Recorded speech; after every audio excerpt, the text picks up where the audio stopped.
2025. The year of, well, bad stuff mainly. The world is on fire, metaphorically speaking, and everything kinda sucks, but hey, at least we had anime, lots and lots and lots and lots of anime.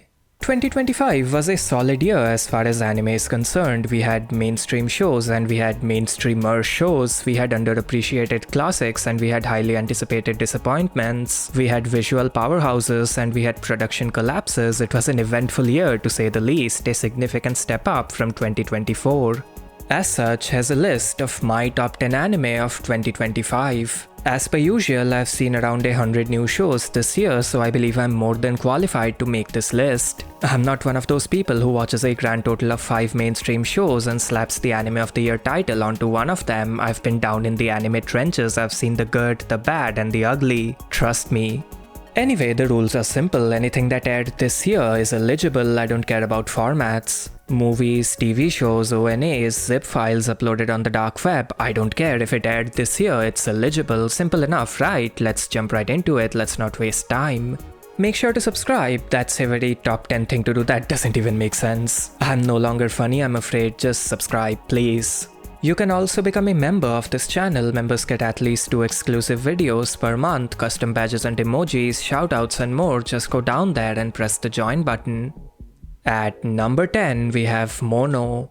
What is Mono, you may ask? It's 12 episodes of pure, unadulterated, wholesome fun.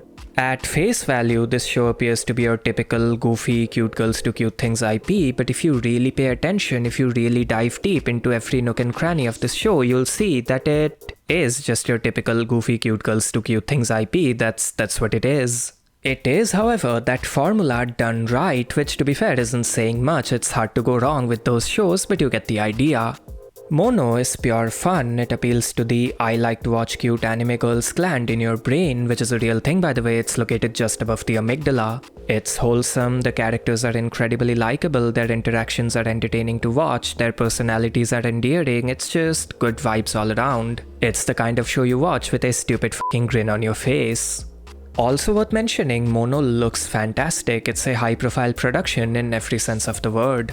The show is directed by Ryota Aike, who has plenty of high-profile gigs under his belt, gigs like Jujutsu Kaisen Season 2 and Attack on Titan, and it features tons of animation highlights. Be it some of the coolest skateboarding animation you'll ever see, be it some exaggerated Kannada school drawings, be it tons of loose but meticulously animated character acting, be it fun, complicated layouts, it was amazing.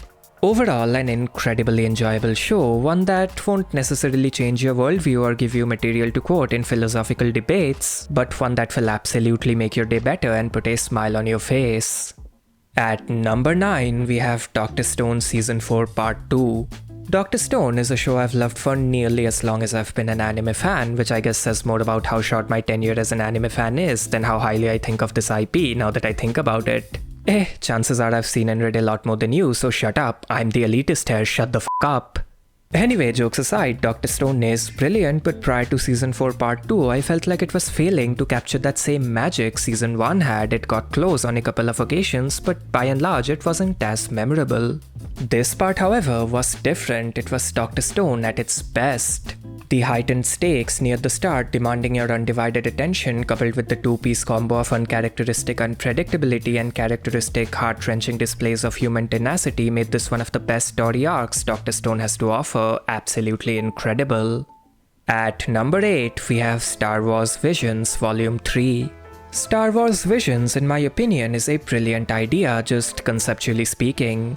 I've talked about this before in a members-only video. The Star Wars universe is vast and full of possibilities, and as such, an IP like Visions existing just makes sense. An IP filled with short stories set in various corners of this universe with a wide range of stakes, tones, and proximities to that main Empire vs. Rebels storyline. Also, the animated anthologies format allows a wide range of artists and creative units to give each episode its own unique visual style, even the ones made by the same studio. Just good stuff all around. Of course, the highlight of Volume 3 was the final episode, Black, which was head and shoulders above the rest. The Shinya Ohira-led episode was one of the highest peaks of 2D animation ever, really, and it blended its visual prowess with the narrative themes and ideas it was trying to convey in a manner so seamless, it can only be the work of the legendary Shinya Ohira.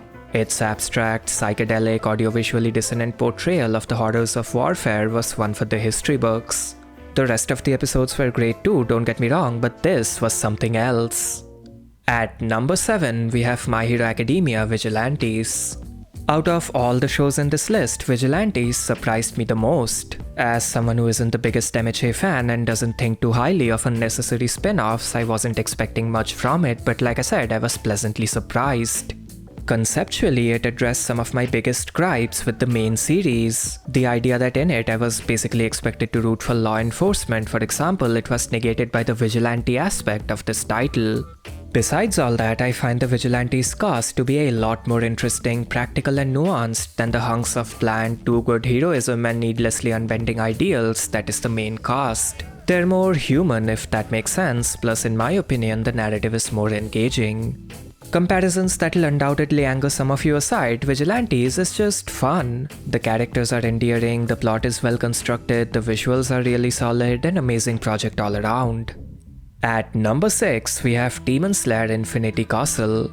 Before you folks with your bizarre hate bonus for this series click off in disgust, let me put your minds at ease. Infinity Castle is on this list because of its visual prowess, not its narrative competency. Happy? Now keep watching. In my opinion, Infinity Castle is the best iteration of the Demon Slayer IP when it comes to visuals, and it's the peak of Studio Ufotable and therefore the anime industry as a whole when it comes to all things digital. The grand Infinity Castle set piece that steamrolled past many of the limitations that plague 3D use in anime, coupled with the flawless compositing, the impressive 2D animation, and the inconsistent but ultimately decent direction made this movie a visual treat. Over on the narrative front, I wasn't terribly impressed. I felt like the movie was riddled with unnecessary flashbacks and less than stellar pacing. There wasn't anything explicitly bad about it, plus the Akaza stuff was quite well written, the story was fine, it was just presented in a somewhat obnoxious manner. Ultimately, this movie was what I'd call a true blockbuster in that it was a visual spectacle, a larger-than-life happening that didn't let the story get in the way, if that makes sense. It outgrossed Superman for f***'s sake, of course it was as approachable as humanly possible. At number 5, we have Call of the Night Season 2. The first season of Call of the Night was an entertaining watch, but ultimately it wasn't particularly substantial, relying instead on its overall aesthetic. An effective formula given the show's audiovisual novelty, but one that would get old if Season 2 also relied on it, the law of diminishing returns I believe it's called. Thankfully, that wasn't the case. Season 2 used the visually captivating aesthetic this IP boasts as a stepping stone and told an incredibly compelling story, all while making sure not to overestimate itself and veer too far into the self-seriousness rabbit hole. It was fun, it was entertaining, it was emotional where it needed to be, it was damn near perfect. Also, of course, the visuals/direction was stellar, albeit not particularly friendly to those who suffer from photosensitive epilepsy. Like seriously, they added every single light leak overlay they could find. Overall, a very fun watch, a significant step up from the first season. At number 4, we have Rascal Does Not Dream of Bunny Girl Senpai Season 2. The second season of Bunny Girl Senpai was a joy to watch in a way only Bunny Girl Senpai can be. As per usual, every single character interaction and line of dialogue was perfectly crafted, witty and meaningful, with simple exchanges having tons of weight and entertainment value. I felt like the season tried to be a bit too dramatic near the end, something I'll have to deduct a few points for, but overall the story was really well crafted. I loved that whole quote-unquote Santa storyline and the way it tied the various mini-arcs together, making this season feel more cohesive writing-wise. Again, an extremely enjoyable watch. At number 3, we have Solo Leveling Season 2. I'm sure some of you are upset at me for putting Solo Leveling this high up on this list, but hear me out, I don't care. Like, I don't at all.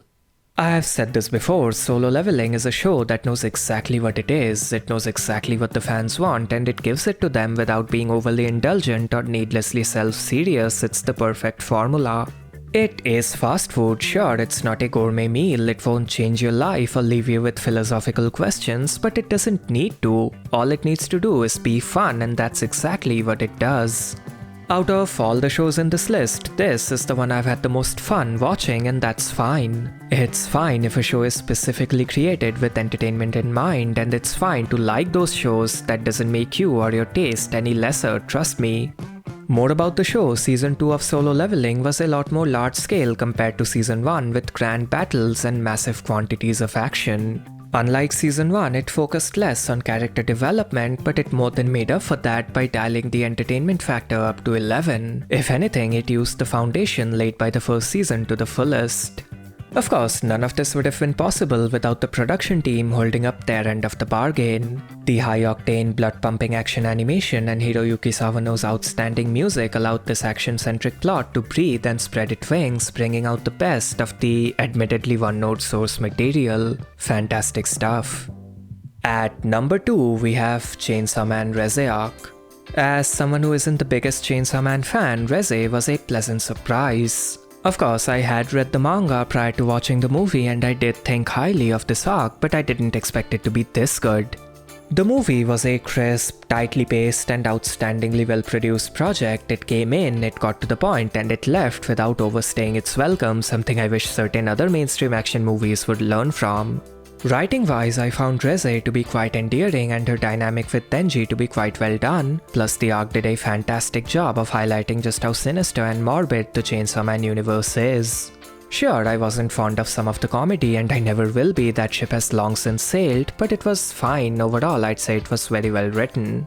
Of course, we also had the production value, which in my opinion was the star of the movie. The utterly mind-blowing direction and animation and Kensuke Ushio's phenomenal soundtrack were the real highlights of the movie in my opinion. Production-wise, Reze was absolutely, completely and utterly mind-blowing, and overall it was a great watch. Before we get to my number 1 pick, here are a few honorable mentions. Something Watch Mojo. City, the animation, was a charming watch that perfectly encapsulated that Kyoto animation magic. Despite the humor being a bit too ingrained into Japanese culture for me, it was fun and the visuals were breathtaking. My Dress Up Darling Season 2 was a pleasant upgrade from the previous season in every way imaginable. It leaned into more mature themes and ideas, it did so well and it looked incredible while doing so. Okitsura, I fell in love with an Okinawan girl, but I just wish I knew what she's saying. Jesus, that's a mouthful, was a hidden gem this year. The show had this rustic, homely feel with endearing characters and entertaining character interactions, really fun stuff. And with those titles out of the way, let's finally wrap this list up. At number 1, we have Takopi's Original Sin. Takopi's Original Sin is a short anime clocking in at a mere 6 episodes, but in that short duration it manages to tell a story more devastating, more gut-wrenching, more captivating, more powerful than many of its longer contemporaries. The show started with an eerily true-to-life depiction of bullying and its consequences, presenting a sickening series of soul-crushing events that can only be described as, well, soul-crushing.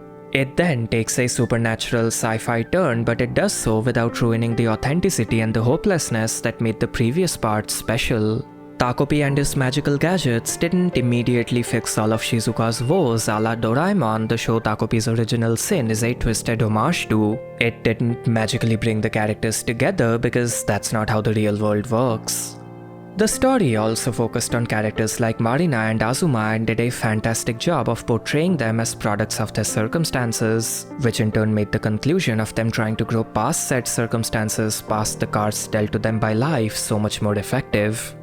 And speaking of the conclusion, that's the one area in which the show dropped the ball in my opinion. It wasn't bad, but it could have been fleshed out a lot more.